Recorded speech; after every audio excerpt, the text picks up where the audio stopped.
सर्वोच्च न्यायालयाच्या दारू विक्री बंदीच्या आदेशातून पळवाट काढण्यासाठी राज्य सरकार अजब शक्कल लढवत असल्याचं समोर आलंय।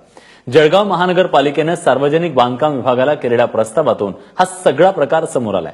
जळगाव शहराच्या हद्दीतून जाणारा महामार्ग पालिकेकडे वर्ग करण्याची विनंती राज्य सरकारकडे केली गेली आहे, ज्यामुळे तो महामार्ग थेट महापालिकेच्या अखत्यारीत येईल। सर्वोच्च न्यायालयाच्या आदेशामुळे आजपासून महामार्गालगतची दारू विक्री बंद झाली आहे, पण शहरालगतचा महामार्गच महापालिकेकडे वर्ग झाला तर त्यालगतच्या दारू विक्री केंद्रांना ही बंदी लागू होणार नाही। त्यामुळे जळगाव महानगरपालिकेच्या प्रस्तावानंतर सार्वजनिक बांधकाम विभागानेही शहरातून जाणाऱ्या महामार्गाचा दर्जा जो आहे तो रद्द करण्याची प्रक्रिया सुरू केली आहे। एवढंच नाही तर महानगरपालिकेचे प्रस्ताव आले तर रस्त्याच्या देखभालीच्या अटींवर देखील महामार्ग रद्द करण्याची तयारी सरकारने चालवली आहे। या सगळ्या संदर्भात अधिक माहिती देण्यासाठी रश्मी पुराणिक आपल्या प्रतिनिधी आता आपल्यासोबत आहेत।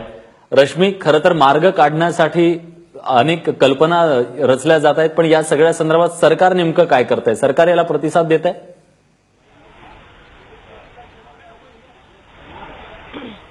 विलास, यामध्ये स्पष्ट केलं पाहिजे की सर्वोच्च न्यायालयाची जी अट होती ती 500 मीटरची होती, की राष्ट्रीय महामार्गांच्या 500 मीटरच्या आसपास जी दारूची दुकानं आहेत त्यावर ही बंदी येईल।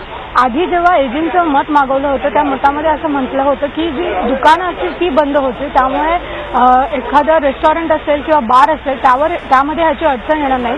पण काल सर्वोच्च न्यायालयाने स्पष्ट केल्यानंतर महापालिकांनी ही शक्कल लावलेली आहे की त्यांच्या हद्दीतनं शहरातनं जाणारा जो रस्ता आहे आणि जो राष्ट्रीय महामार्ग आहे त्याची तो डिनोटिफाय करून तो महापालिकेच्या ताब्यात देण्यात यावा, आणि जर एकदा तो रस्ता महापालिकेचा नसता म्हणून डिनोटिफाय झाला तर त्याच्या आसपासची जी दुकानं असतील किंवा रेस्टॉरंट्स असतील, बार असतील, त्यांना हा नियम लागू होणार नाही। ही शक्कल सध्या पहिल्यांदा राज्यामध्ये जळगाव महापालिकेने केलेली आहे आणि त्याचा अर्ज जो आहे तो राज्य सरकारकडे केला आहे, सार्वजनिक बांधकाम विभागाकडे केला आहे आणि त्यासाठी सरकारने परवानगी दिलेली आहे, प्रक्रिया देखील सुरू केली आहे डिनोटिफाय करायला।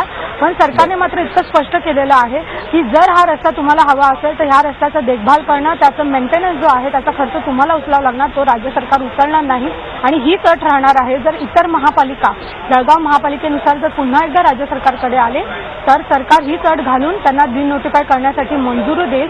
अर्थात असा कोणताही धोरणात्मक निर्णय सध्या राज्य सरकारने घेतलेला नाही, पण महापालिकांचे जर असे प्रस्ताव आले तर ही अट घालून त्यांना ही मंजुरी देण्यात येईल। विलास, धन्यवाद तुम्ही दिलेल्या सगळ्या सविस्तर माहितीबद्दल। तेव्हा या आधी देखील एक पळवाट काढली होती, तुम्हाला आठवत असेल की जे बार आहेत त्यांना यातून सोडलं गेलेलं आहे, ते यात येत नाहीत, परमिट रूम येत नाहीत असं सांगितलं गेलं होतं।